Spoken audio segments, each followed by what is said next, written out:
Tonight, actresses Felicity Huffman of Desperate Housewives and others, they're appearing in federal court in Los Angeles. They're among 50 people in 6 states charged in the largest college admission scandal ever uncovered in the United States.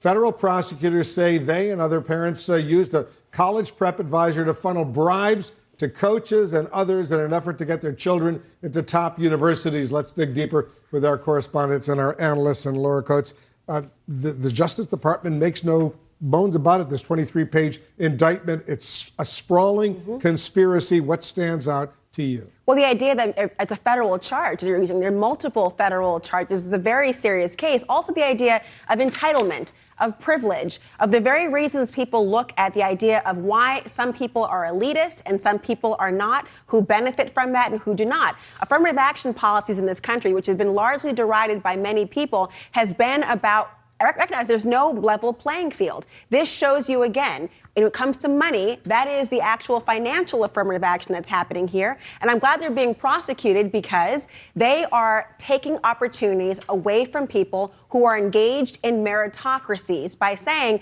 we are more entitled than you and we can pay for the access to the American dream. It's a great case to bring. It may seem like a overkill for many people, but to me, somebody who has fought for civil rights in this country, I think it's high time you recognize that privilege is quite extensive. Yeah, and they make it clear in this indictment, Joey Jackson, that these kids already had huge advantages, legitimate advantages. Their parents were obviously wealthy, but instead they chose to, quote, fake test scores, fake athletic credentials, fake photographs, and actually bribe college officials. How upsetting is that to you?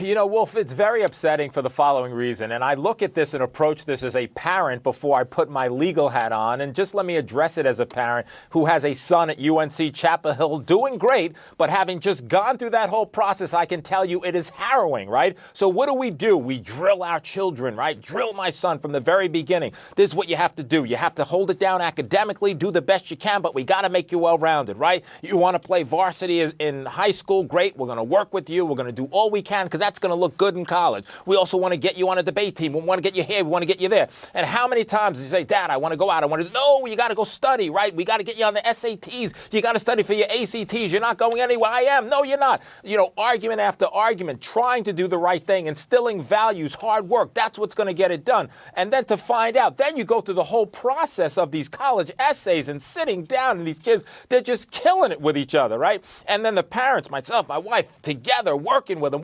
And then you find out, you know what? Well, wait a second. We could put that aside because you don't need to work anymore. You don't need to take your time and do the right thing and to study hard and to be well-rounded. You just have to write a check. You just have to have enough money. You just have to have enough influence. And if you do that, everything's going to be okay. Sends the wrong message. I am glad that the federal government is using the RICO statute, right? Racketeering, exactly what this is. Business practices, which are fraudulent. RICO statute, not just for mobsters, but for any criminal enterprise, which this was, that would give this unfair advantage. And so therefore, my reaction is it's appalling, shouldn't happen. It did happen, but hopefully this sends a deterrent moving forward so that we put an end to this whole privilege situation. And speaking of privilege, you know, David, we know rich parents and their kids, they already have an advantage. They can pay a lot of money, get special tutors to help the kids learn for their SATs. Poor kids don't have the money to get those kinds of tutors. We also know rich parents can legally make huge contributions to universities, financial contributions as well. That certainly could help get a kid into that university. Right. A couple of things. Well, first of all, I think that it's sort of a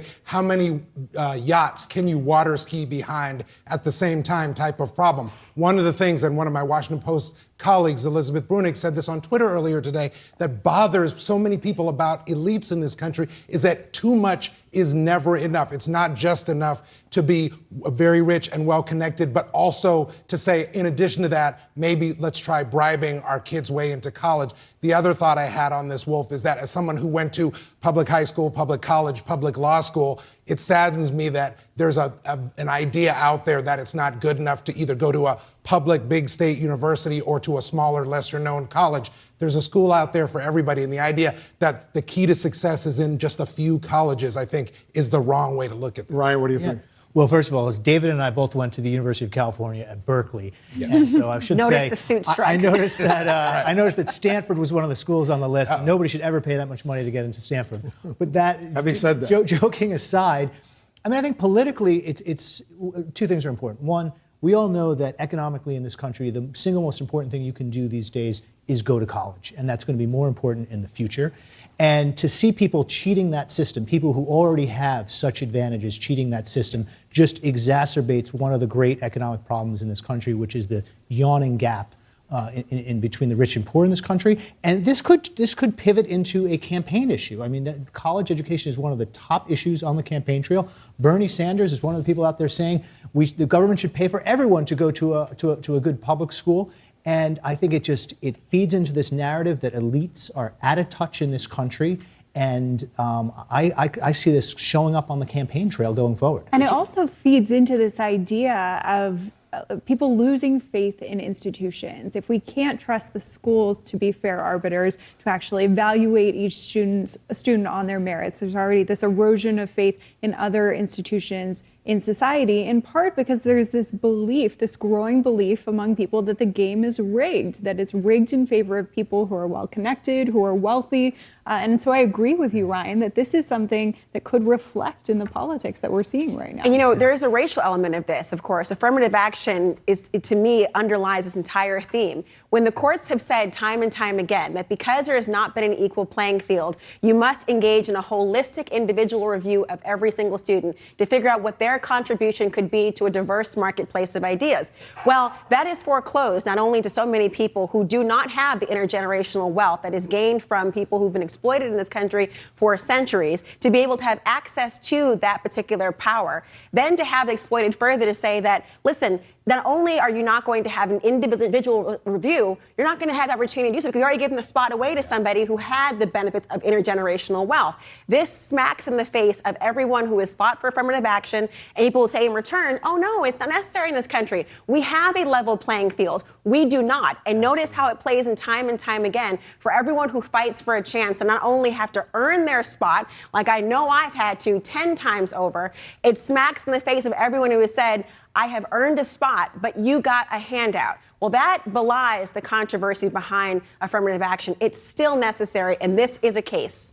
Well, it's an excellent argument that you make. And I suspect, and just having read this, as all of us have, this may just be the tip of the iceberg, what's going on. These are individuals who were discovered doing this, but there probably are a bunch of other conspiracies out there, individuals involved doing this kind of illegal activity. Everybody stick around, much more on all the breaking news right after this.